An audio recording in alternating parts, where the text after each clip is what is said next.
I've just come across Eric Rossi's video. He just did a quick thing talking about a new Canon lens which is coming out. I put linked into his kind of preview chat video, and I was going to write a massive comment, but I thought I'd just do a video myself. What it's about is that there's a potentially a new lens coming out very soon, the Canon 11 to 24mm L lens. And straight away you're like, okay, 11 to 24, there's loads of those. It's an f4, yeah, no big deal. L lens, professional, f4, okay, what's going on? But then you're noticing it's EF, not EF-S. So it's not for crop framed cameras or cropped sensors. This is for use on full frame cameras as well. And for me, my head is just kind of going, how does that work? The widest I've ever known for a full frame is 14mm, which is with the Nikon 14 to 20mm f2.8, which as a lens is coveted. It is said to be an amazing lens. Everyone that uses it says it's super sharp, amazingly crisp at the edges, and just absolutely fantastic. The two downsides though, three downsides. One, it's blooming expensive. Two, it's got that massive, fat, bulbous end bit at the end, which means it's you can't put a normal lens cap on it, but also you can't put filters on it. So for a lot of my work with property, I use like the Koken filter kit, which is screw on at the front, so you get these little filters which you stick on so that you can make the sky a little bit brighter or darker, more obvious to see and all that kind of stuff. And I use that with the Canon 16 to 35mm professional lens, because that's got a nice flat front where you can put both a filter there, and B, I can also then place these on the front, no problem at all. So yeah, the 14mm from Nikon, awesome lens. Everyone thinks it's great, but you can't put a filter on the front, so that's a bit annoying. Heavy as anything as well, and expensive.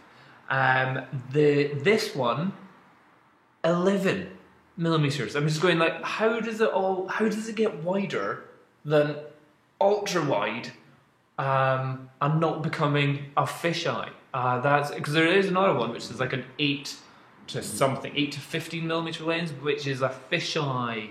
Has a fisheye effect.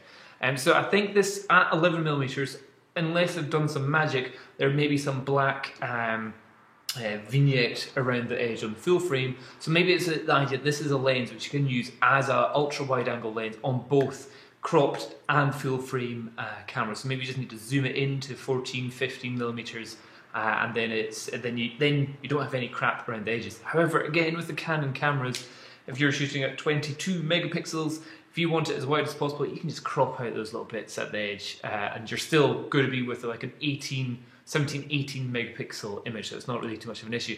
The problem with this though is $3,000. Oh, that's a painful one. And when that comes to the UK, that will mean £2,500. So it's not like it's suddenly going to become half the price or anything like that. It's going to be potentially, I would say, almost more than double the cost of this professional ultra wide lens. And this is the widest one which you can really get for Canon full frames at the moment. It's 16-35 f2.8, and it's an f2.8. That's another thing. This one is a constant f4. So the other issue is with this lens, I at least have the ability to zoom into 35mm and stick it to f2.8 and get some shallow depth of field. For example, I'm just working on a video just now where here I'm as wide as possible. I'm probably at f4 anyway, and I'm shooting at 16mm. But then in the next shot here, I'm wanting to get a smooth kind of close up a little bit and shallow depth of field where you're kind of like sharp on the things close to you, but the background's all blurry, and then I can change focus so the background is all sorted. And there, so here, this next shot, as you can see, I'm focused on the background, and then I bring it into the front. So you've got that nice little transition there, which is what you get super nice, gorgeous, blurry stuff like that with an f2.8. With an f4, it just wouldn't be quite as much as that. And considering it's only 24mm, you don't get that level. So this is becoming an even less useful lens than your other standard ultra wide angle f2.8 lenses. So yeah, bit of an odd one here. The other thing is it's got this massive bulbous end as well, so that if you're wanting to stick on like the Koken filters, there's no way of doing that without maybe just holding up the front, which also means you just can't get filters for the front, just like a normal lens cover, meaning that if you get either dust or rain or anything on it, you're going to have to be super careful in cleaning the front lens on that, and just like £3,000 for I think this is a lens. I totally want that for my work. I think that would be brilliant, because I don't really use f2.8 that often. It's usually more just in the different shots, but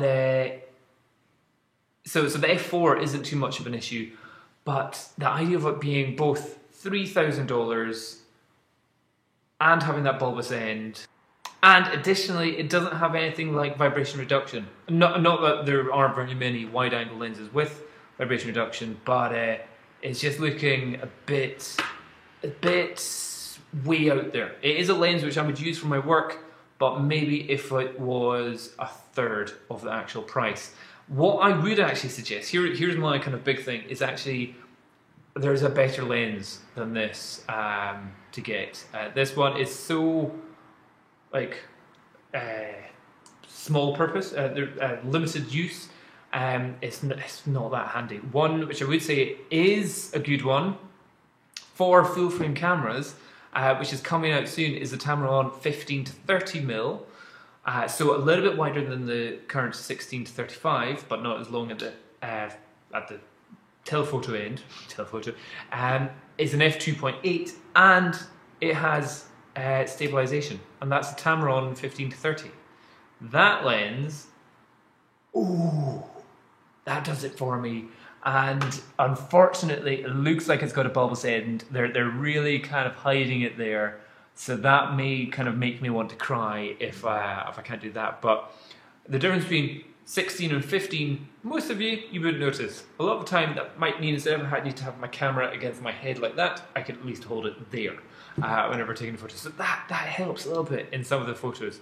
But with also with image stabilization, or vibration control is what they call it on the Tamron, I'm like, oh, that could be a good one. That could be a good one, because there's just some cases where just having tiny little handshake, or there's some cases where just I just want to get a quick shot of that. I have to get the whole tripod out, get it all set up, or if I could just hold it for 3.5 seconds to get a nice smooth shot or the other thing is, sometimes I have this on the tripod and I'm just doing that changing focus, and there's just that tiny shake in your hand, which when you're zoomed in 30mm, you go, oh, I can see that in the video, and now you need to do stabilization in post-processing afterwards. So it's just that tiny bit of speeding up your work and potentially adding just little things to it, which I think image stabilization would be beneficial for me.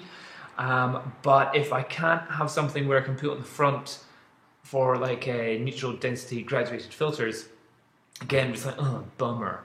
But that would be the lens I would recommend. I would highly recommend that one over this ridiculous Canon $3,000 one going on there. But yeah, Tamron wins. Canon just ridiculously expensive. But what's your thoughts? Let me know. Cheers. Bye bye.